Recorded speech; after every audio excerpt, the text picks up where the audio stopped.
What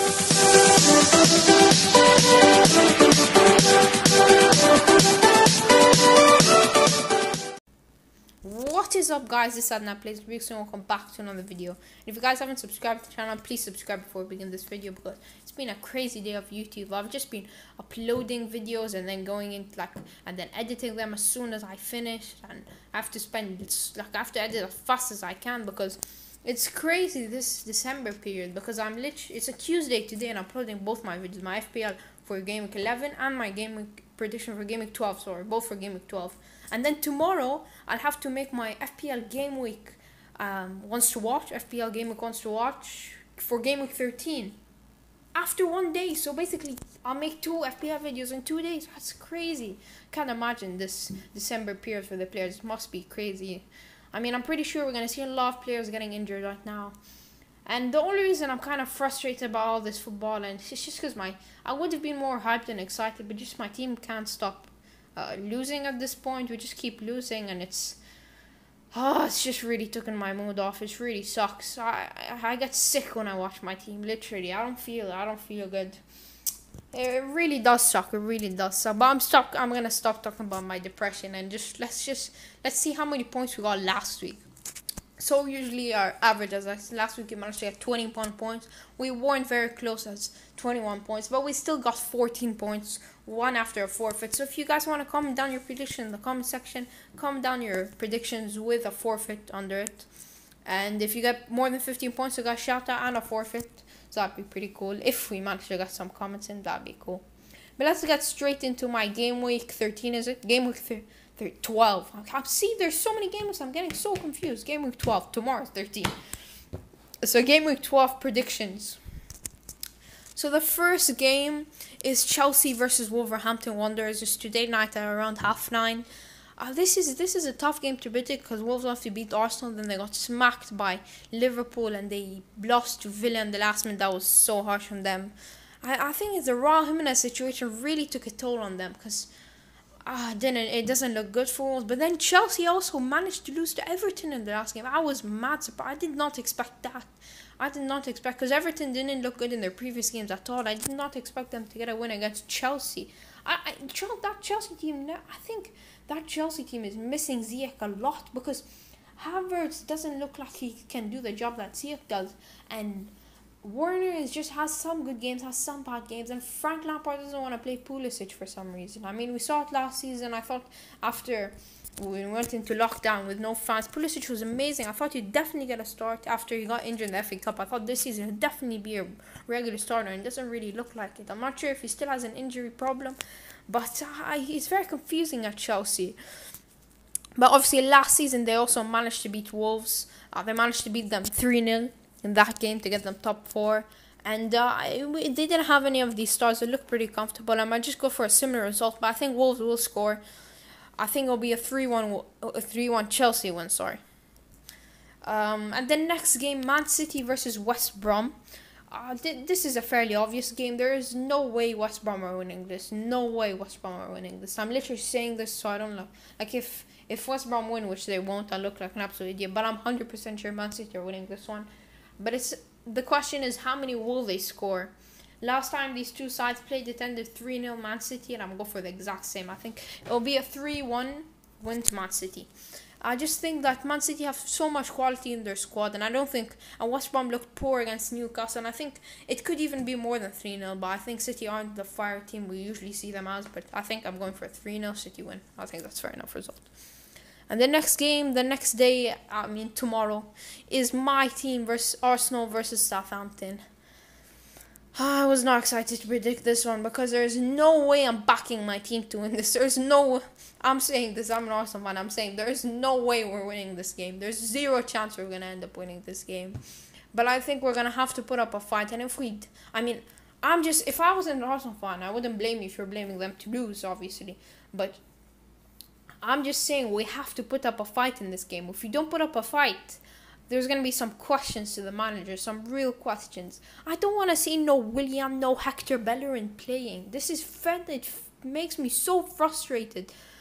I believe in McArthur. I think he's a good manager, but the only reason that I don't really like him is He's not giving. We have so many players who can play instead of likes of Willian, Xhaka, Bellerin, but he does not play them.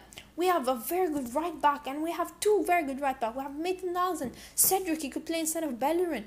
He never gives them a chance. Why not? Why not play one of the young lads from the Europa League? Why not? Why is he playing Willian?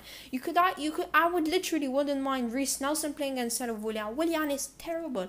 When Pepe comes back from the red card, I never want to see Willian the starting 11 again.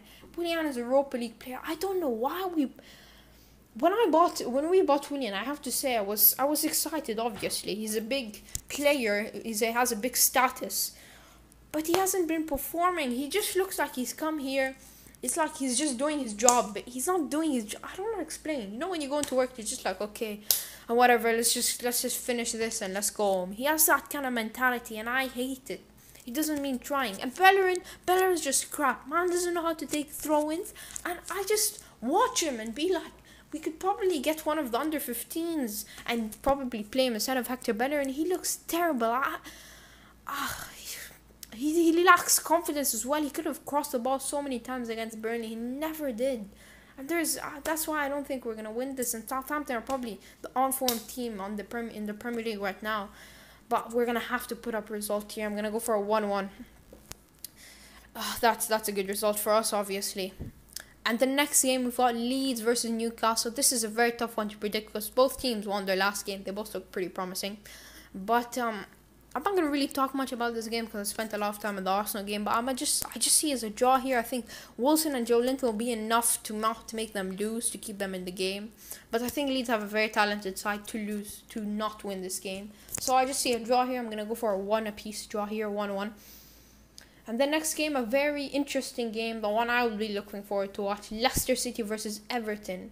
Both teams won their last game, big games. Leicester obviously beating Brighton 3-0. Everton managing to get a win against Chelsea, which no one expected. To be honest, I thought it was just maybe one game that was lucky and Chelsea played bad. It's gonna happen. They looked like they wanted it more. Chelsea didn't look like they were on it at the day. But I don't think this is really... Obviously, James Rodriguez didn't play and they won. So, you know what I mean? Maybe Everton isn't all about James. I think Everton's best player, in my opinion, is Richarlison over James. That's what I think. But I think Leicester City are too good right now. Maddison's on fire. Vardy's on fire. They just look too good. I'm going to go for a Leicester win here. And I think they'll keep clean sheet as well. I think that game against Chelsea for Everton was just one of those games where they got lucky. Let's not forget, like last season, throughout the years, Everton have smashed these big teams. They beat City 4-0 in the last 5 years. United 4-0 2 seasons ago. And they beat Chelsea a couple of times as well. Let's not forget this. We can't... because they beat a top 6 team, we cannot say they're good. They've done this every year. They nick points from the top 6. Okay, what do? You have to get points from the other teams, and I don't think they're getting a point here. I'm gonna go for a 2-0 Leicester win here. And the next game, we've got Fulham versus Brighton. Another tough one to predict because Brighton are a good team, and sometimes they get very good performances. But Fulham are the team on form right now. I just see a draw here, because both teams don't know how to hold on to leads. They just outscore the other opponents. So I'm going for a big draw here. I'm going for a 2-2 draw here. And the biggest game of the weekend, probably Liverpool versus Spurs. I tell you my honest prediction. I'm going for a 1-1. That's my honest prediction. But I can't stand seeing Spurs on the top of the Premier League for another week. That is torture. That is literal torture for me. So I'm going to go for a 2-1 Liverpool win here. Please, Liverpool, don't let me down. I can't see Spurs be top of the league again. I can't. I literally can't.